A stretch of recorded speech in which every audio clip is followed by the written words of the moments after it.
Un grave problème. Notre gouvernement est en fait aux mains du complexe militaro-industriel. Ce n'est qu'un seul des aspects à mentionner. On a toujours l'impression qu'il y a des élections, qu'il y a des présidents, qu'ils prennent des décisions, qu'ils sont de fortes personnalités. Mais ensuite, il y a également une continuité dans notre relation avec l'Israël. Israël a beaucoup d'influence sur la politique américaine. C'est étonnant. Et si vous regardez la situation, si vous observez cette situation, c'est difficile à comprendre. Soyons honnêtes.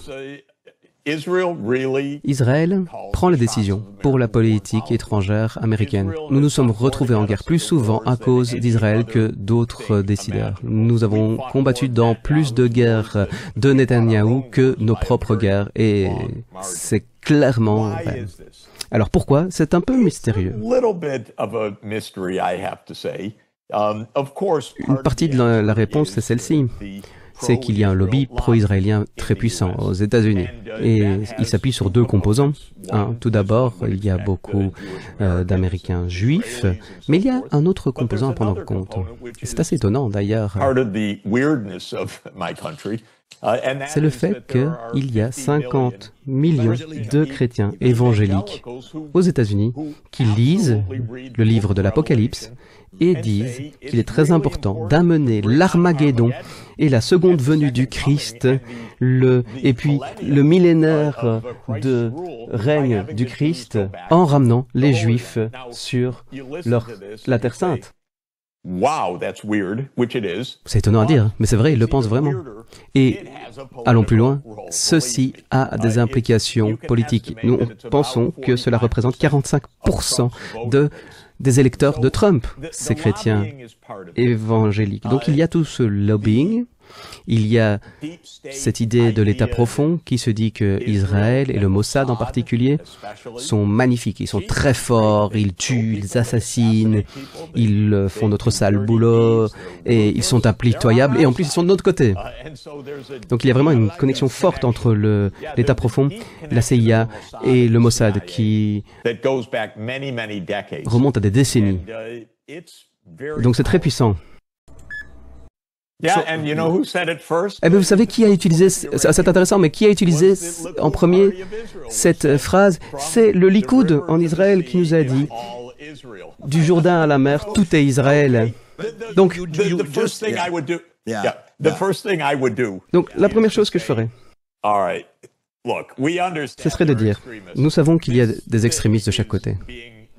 Il y a une division, une polarisation, et donc voilà. Le reste du monde en a marre, donc on va diviser le pays en deux. On en a marre d'être tiré dans ce qui pourrait devenir une guerre mondiale. Et je reçois des emails de chrétiens évangéliques qui se réjouissent d'une guerre mondiale. Et ils se réjouissent de l'Armageddon. Je ne me moque pas de vous, là. Je reçois ce type d'emails et ce ne sont même pas des personnes qui sont là pour agresser ou être violents. Non, non, non. Ils me disent, Monsieur Sachs, vous devez comprendre, c'est la prophétie, comprenez le temps dans lequel nous vivons. Et c'est la prophétie qui est en train de se réaliser. Nos politiciens sont stupides, sachez-le. On a un sénateur, Ted Cruz. C'est un voyou, soyons honnêtes, une brute. Il nous a dit, voilà, il faut détruire l'Iran. Quelqu'un lui a posé la question, mais combien d'habitants il y a en Iran?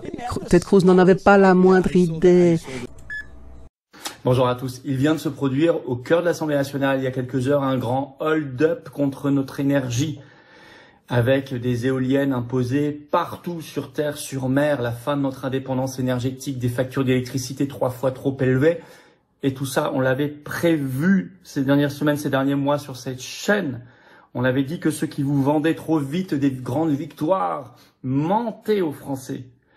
Parce que ce hold-up, il est imposé par l'Union européenne et qu'il faut le dire aux Français et qu'on peut l'éviter et qu'on peut maintenant le corriger. D'autant qu'il y a de formidables idées sur l'avenir de l'énergie en France qui viennent d'émerger, notamment d'un ancien PDG d'EDF. Je vais en parler aussi dans cette vidéo. Vous allez tout comprendre et surtout où taper pour gagner. Parce que si on ne cible pas la bonne cible, on n'est pas prêt de la toucher.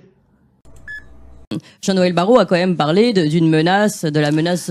Oui, comme on parle de la menace russe. Mais comment ça se fait qu'on parle jamais de la menace du Qatar, de la menace de l'Arabie Saoudite? Parce que je suis désolé, qui est-ce qui finance les frères musulmans? Qui est-ce qui a financé Daesh? C'est le Qatar, c'est l'Arabie Saoudite. Derrière, qu'est-ce qui a financé le Hamas? C'est Israël. Derrière, il y a les États-Unis, Israël.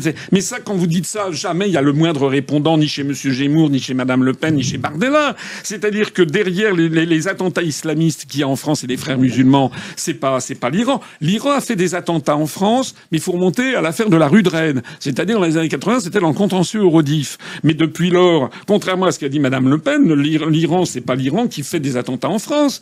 Les frères musulmans et dans les banlieues, etc., et la montée de l'islamisme en France, ça vient pas de l'Iran. Ça vient pas du schisme aussi, ce que ça voulait dire, peut-être faire une différence oui, aussi. En plus, c'est musulmans chiites, mais ça vient du Qatar. Le Qatar qui est reçu en grande pompe, le Qatar qui a racheté le PSG, le Qatar dont on se félicite de la victoire du PSG. Donc, et si vous voulez, il faut clarifier, il faut aller au fond des choses sur tous ces sujets. Voilà. Bien, le Canada était déjà à 1,4 % de dépenses en défense de son PIB. Alors déjà, la marche était très haute pour atteindre le 2 % qui était la cible initialement prévue pour les pays membres, les 32 pays membres de l'OTAN, qui se sont entendus cette semaine pour rehausser cette cible à 5 %, 3,5 % spécifiquement sur le matériel militaire, matériel de défense, et on se laisse 1,5 % là, dans le 5 %, on se laisse 1,5 % pour des dépenses un peu plus larges en cybersécurité, et on peut inclure là des dépenses. Là, on s'est créé une enveloppe un peu plus fourre-tout qui permet d'être un peu plus flexible sur ce qu'on peut attribuer comme dépenses, mais il reste que la marche est très haute pour le Canada, et vous le savez, la dette fédérale a doublé sous les 10 dernières années du gouvernement libéral de Justin Trudeau. Alors, on a déjà on est déjà en difficulté avec la gestion de nos finances publiques, avec la gestion de la dette. Alors, rehausser le budget de dépenses à 5 %, ben, ça voudra dire trouver l'argent quelque part. On met 1,4 là, à peu près % du PIB. Ça correspond grosso modo à 40 milliards de dollars. Il faut, encore une fois, je fais des chiffres, mais tripler ce montant-là. Ce qui veut dire un déficit, là, il faut falloir trouver l'argent, mais si on ne trouve pas des nouvelles taxes, de nouveaux impôts, ça veut dire 80 milliards de déficit additionnel qui vont s'ajouter aux 60 milliards qu'on a fait dans le dernier budget de Justin Trudeau. Ça voudrait dire un déficit annuel de 140 milliards. Mon cerveau a comme un peu explosé. Que j'ai moi-même fait quelques petits calculs aujourd'hui. D'ailleurs, moi j'arrivais à 120 milliards, mais en tout cas, peu importe, on est dans le même ordre de grandeur. J'avais calculé vite que ça coûterait finalement par Canadien un peu plus de 3 000 $ par année. Sauf que le problème, c'est qu'au Canada, les enfants de 12 ans, puis certaines personnes retraitées à 74, puis des gens qui sont sur l'aide sociale, il y a grosso modo à peu près la moitié de la population qui paye l'impôt dans ce pays. Et donc, ce que ça veut dire, c'est 6 à 7 000 $ par contribuable par année qu'il va falloir payer pour atteindre cet objectif-là.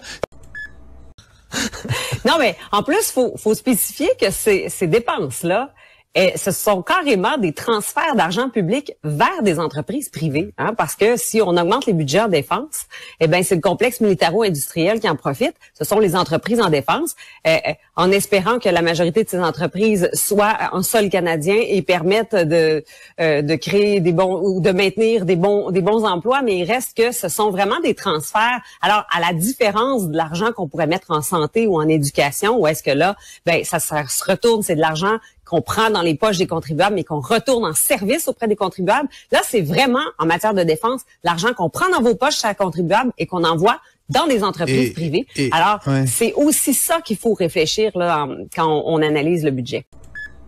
Dans la série Prenons les Français pour des imbéciles, voici les dépenses des Jeux Olympiques. Il y a quelques jours, le comité d'organisation annonçait un excédent de 76 millions d'euros. Bingo! Les Jeux avaient rapporté de l'argent. Et puis patatras, hier, la Cour des comptes avance le chiffre de 6 milliards. Et ce n'est qu'un début. Les Jeux pourraient coûter à l'arrivée 9 milliards aux contribuables. Monsieur Estanguet, qui est le président d'organisation, n'est pas content. Il remet en cause, je cite, les différents choix méthodologiques de la Cour des comptes pour évaluer les dépenses. Et oui, la Cour des comptes a l'habitude d'additionner les dépenses. Ce n'est pas une mauvaise méthode pour évaluer un déficit. La vérité, chacun la devine. Ces jeux ont sans doute coûté 10 fois plus que prévu. L'argent public, c'est l'argent magique. On aura dépensé 1,4 milliard pour se baigner dans la Seine. Aucun contrôle en amont, aucune sanction en aval. C'est le quoi qu'il en coûte d'Emmanuel Macron adapté aux Jeux Olympiques. Ces gens sont des irresponsables. Ce n'est pas moi qui l'affirme, c'est la Cour des comptes. Si ce pays fonctionnait comme il doit fonctionner, une commission d'enquête parlementaire serait mise en place. N'y comptez pas, chez ces gens-là, on rase gratis avec notre argent.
Our first science story today leads into the second.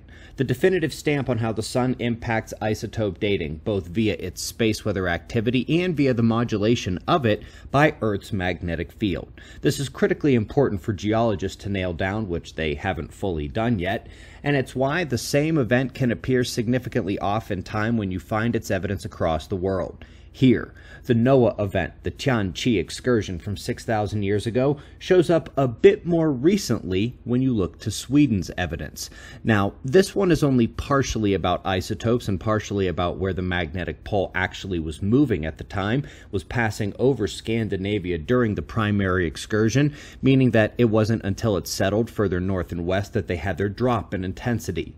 Folks, we now have tons of studies from all over the world showing a magnetic pole shift between 6,500 and 5,000 years ago, but it's all the same event, just misdated here and there, because geologists, again, haven't quite nailed down the isotope stuff even after all these decades. Lastly, folks, a super noctilucent cloud display. This was wild yesterday, and many are speculating it was the SpaceX launch, but Dr. Tony Phillips debunks that very solidly on his site here this morning. The problem is we do need some kind of explanation for the magnitude of the display. Well, the magnetic pole shift allowing more plasma and dust into the atmosphere is the only explanation possible right now. Yes, what happened 6,000 years ago, 12,000 years ago, 18,000, 24,000, etc. is happening again now. It's not the end of the world, just the end of the world as we know it.